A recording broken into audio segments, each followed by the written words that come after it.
नमो सिद्धाणं नमो आयर्याणं नमो वज्रायाणं नमो रोयसविसागुणं संयम भाव जगाना गुरुवर काम तुम्हारा है संयम पालन करना गुरुवर काम हमारा है अभी तो प्रतिपल प्रतिपदो मेरा संयम पथ पर हो मेरा अंतिम मरण समाधि तेरे दर पर हो। देवदेव चिंतन श्री पार्श्वनाथ भगवान की, मुन्नेक श्री आदिनाथ भगवान की, आचार्य श्री विभव सागर जी महाराज की, आर्यकमा सिद्ध श्री माता जी की, अहिंसा में विश्व धर्म की, वंदनीय सुबह संकष्टी माता जी की, वंदनीय सुबह सवास्ती माता जी की, समस्त आर्यकमा शर्मी की, जय तारा गुरुदेव का। टूटी चप्पल और सड़े टमाटर। क्या? टूटी चप्पल और सड़े टमाटर। अब एक नगर में एक राजा रहता था जिसके क्योंकि ये पुरुषों की हमेशा सबकी परेशानी होती है कि सिर पर बाल नहीं धोते हैं। अब चाहे राजा हो चाहे रंग हो, उसके सिर एक उम्र के बाद बाल चले ही जाते हैं। वैसे ही राजा के हुआ कि राजा के भी बाल जाने लगे। तो अब राजा को टेंशन हुई कि हमारे जो बाल जा रहे हैं उनको कैसे बरकरार रखा जाए, कैसे उनको नहीं जाने दिया जाए। अब वह बहुत उसने इलाज करवाया, अनेक वैद्यों को बुलाया, क्योंकि राजा है तो उसके पास पैसा तो खूब है, तो वो कैसे भी उसको अन्नाप शन्नाप उसको इधर उधर उड़ा सकता है।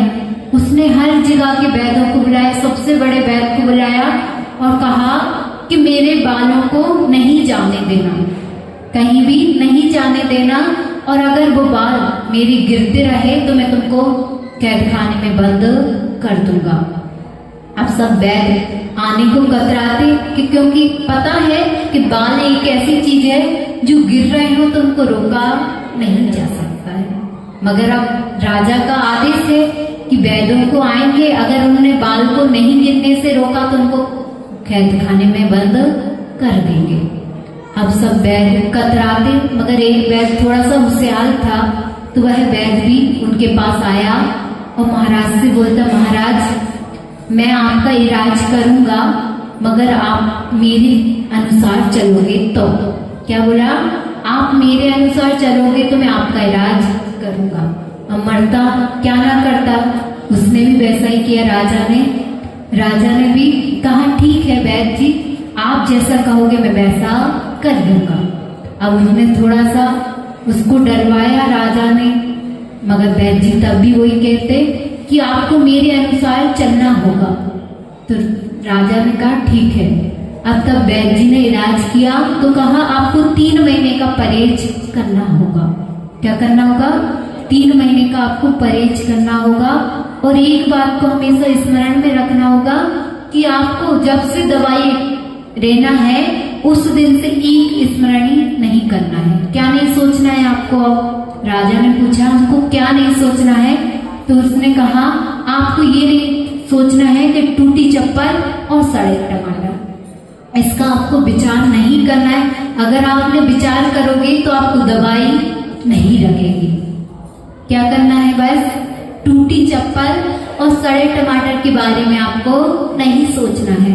अब राजा कभी उसने टूटी चप्पल भी नहीं देखी और न सड़े टमाटर देखे, तो वह कहता ठीक है, मैंने तो ये कभी अपनी जिंदगी में देखा ही नहीं है, तो मेरे को ये याद क्यों आएंगे, इसलिए मैं आपका औषधि ग्रहण करूंगा। अब जैसे ही राजा ने औषधि दी तो उसको औषधि जैसे ही दी और उसको क्या याद आ रहे थे? टूटी चप्पल और सड़े टमाटर। अब 3 महीने तक उसने औषधि दी, मगर एक दिन भी ऐसा नहीं गया कि उसको याद नहीं आया हो कि टूटी चप्पल और सड़े टमाटर। बस ये अपनी है, अपन को जिस चीज के लिए मना किया जाता है अपन उसी चीज को करते हैं क्या नहीं करते हैं।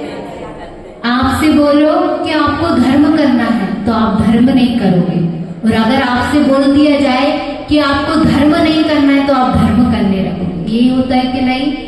आपको बोल दे, कोई डॉक्टर ने बोल दिया कि आपको डायबिटीज हो गई है तो आपको अब क्या नहीं लेना है, मिठाई नहीं खानी है, तो आपका मन क्या होता है, आप छुप छुप के वो एक चीज करोगे।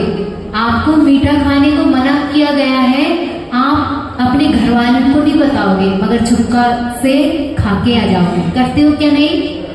बस जो अज्ञानता से अपन करते आ रहे हैं, अनादि काल से अपन करते आ रहे हैं, उसको छोड़ देंगे ना तो अपनी भी ऐसी ही दुर्गति नहीं होगी। जैसी वो राजा अब दवाई भी करवा रहा है मगर उसमें ने कभी देखी नहीं थी, टूटी चप्पल भी नहीं देखी थी, ना सड़े टमाटर देखे थे, मगर उस वैद्य ने क्यों मना किया है मुझको टूटी चप्पल और सड़े टमाटर का, इसलिए उसके मन में ये विचार आ रहा है मैं एक बार देख तो लूं। ऐसे ही आपको मुनि महाराज जी माता जी ने समझाते हैं कि आपको ये कार्य नहीं करना है तो आप क्या करते हो, एक बार मैं वो कार्य करके देखूं तो उसमें क्या मजा है ना। ये करते हैं क्या नहीं। बच्चे से माँ कहती है बच्चे आप आगे के पास जाओगे तो जल जाओगे, कहते हैं ना, मगर बच्चा वो ही फिर बात क्या करता है, उसी के आगे के पास जाता है कि नहीं। और फिर माँ क्या करती है, थोड़ा सा हाथ रहती है और उसके आगे के पास में कर देती है तो बच्चा समझ जाता है। उसी प्रकार से आपको आचार्य परमेष्ठी माता जी ने कितनी बार भी समझा दे मगर आपको समझ में नहीं आता है। तब तक एक बार आपके ऊपर बीत ना जाए तब तक आपको समझ में आता है क्या, नहीं आता है। और अगर बीत जाए और आपको फिर कोई बोले कि ये कार्य आपको करना है तो आप करोगे क्या, नहीं करोगे। इसलिए जो कार्य को माता जी या महाराज जी बोलते हैं कर लो तो स्वतः ही कर लिया करो, उसमें आपका कल्याण हो जाएगा। और आप अगर ये सोचो कि हम कुछ घटना घट जाए उसके बाद ये कार्य करेंगे तो भैया 3 काल में भी आपको वह संभव नहीं है कि आप सुधर जाओ। इसलिए सुधरना है तो गलती करने के पहले सुधर जाओ। ये मत सोचो कि गलती करूंगा उसके बाद मैं सुधरूंगा, क्योंकि वही समझदार इंसान है जो दूसरों की गलती देखकर सुधर जाए। अपन क्या करते हैं, दूसरे की गलती देखकर सुधरते नहीं है और ज्यादा बिगड़ जाते हैं। वो ऐसा कार्य कर रहा है तो मैं भी ऐसा कार्य करूंगा, ये करते हैं कि नहीं। उसने शादी की तो मैं भी शादी करूंगा। अगर एक दोस्त की शादी अच्छे से हो जाती है तो दूसरा दोस्त क्या सोचता है, मैं इससे भी अच्छी शादी करूंगा। सोचते हैं क्या नहीं, सोचते हो क्या नहीं आप लोग, सोचते हो ना।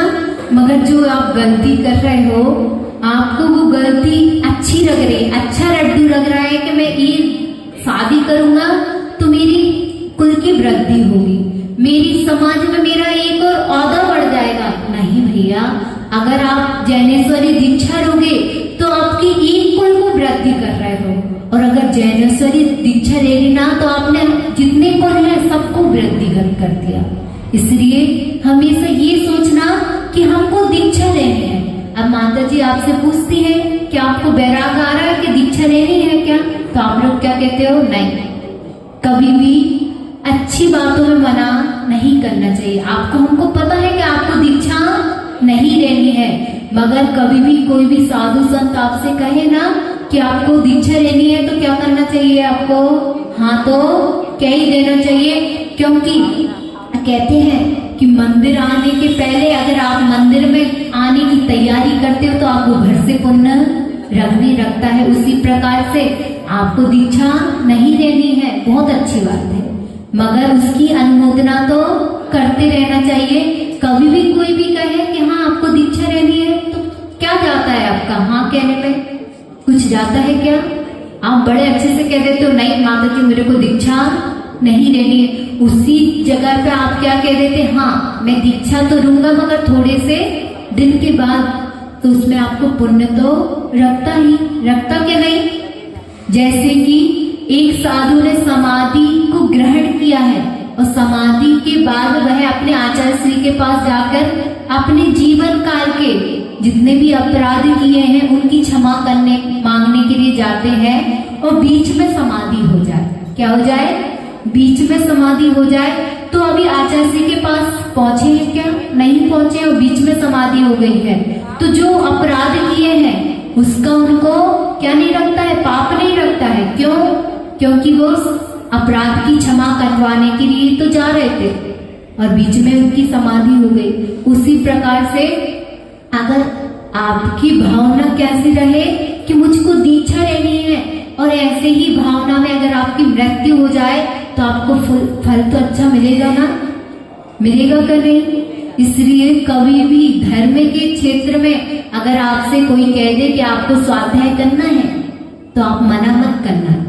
चाहे 1 पेज का स्वाध्याय करो, चाहे आधे पेज का स्वाध्याय करो, अच्छे कार्यों के लिए कभी भी मना नहीं करना। और एक बात, अगर आपको अच्छा कार्य करने के लिए बोल रहा है कोई, तो ये नहीं कहना कि मैं अपने घर वालों से पूछ के आऊंगा। आप कभी भी गलत काम करने के लिए घर वालों से पूछते हो क्या? पूछते हो क्या? नहीं पूछते। उसी प्रकार से तब गलत कार्य करने के लिए पीछे की नहीं सोचते हो। क्या सोचते हो? आज कर लूं तो मुझको आज फायदा मिल जाएगा, ये सोचते हो ना गलत कार्य करने के लिए। वैसे ही धर्म कार्य करने के लिए भी यही सोचा करो कि मैं आज कार्य करूंगा तो मुझको फल भी आज ही मिलेगा। अपन क्या सोचते हैं? मैं पहले घर वालों से पूछूंगा फिर मैं सोच के बताऊंगा। ये सोचते हो कि नहीं? हमेशा बोलते हो क्या? धर्म कार्य करने के लिए सोचना नहीं और गलत कार्य करने के लिए 1000 बार सोचना। क्या करना चाहिए अपन को? गलत कार्य करने के लिए 1000 बार सोचना चाहिए और धर्म का कार्य करने के लिए बिल्कुल भी नहीं सोचना चाहिए। तो आपका कल्याण हो जाएगा। और अगर आप गलत कार्य करते करते भी नहीं सोचोगे और सही कार्य करते करते आप 1000 बार सोचते रहोगे तो आपका कल्याण होने वाला नहीं है। जैसे कि वो जो राजा एक गोरी तो कहा था, उसने एक ही 2 बात का ही तो कहा था कि दिमाग में 2 बात को नहीं लाना तो आपका इलाज अच्छा हो जाएगा। अब तब राजा ने वैद्य से पूछा कि मेरे बाल तो झड़ना बंद हुए ही नहीं है। तो तब राजा ने वैद्य ने बोला, आपको जिस चीज के लिए मना किया गया था आपने वो बात आपके दिमाग में आई क्या? तो राजा ने कहा, जब से मैंने वो गोली खाई है तब से मेरे दिमाग में वही बात घूम रही थी। तो अब वैद्य ने कहा, जब तक आप वो बात को अपने दिमाग से निकाल नहीं दोगे तब तक आपके बाल नहीं झड़ना बंद होंगे। वैसे ही अपनी स्थिति है। अपन भी उस राजा की तरह है कि अपन को जिस चीज के लिए मना किया जाता है अपन उस चीज के लिए ही करते हैं। इसलिए जिस चीज के लिए अगर कोई मना कर रहा है ना तो उसमें कुछ ना कुछ होगा, इसलिए आपको मना किया जा रहा है। और अगर इतनी सी बात आप समझ जाओगे तो आपका कल्याण हो जाएगा। बोलो अहिंसा में विश्व धर्म की।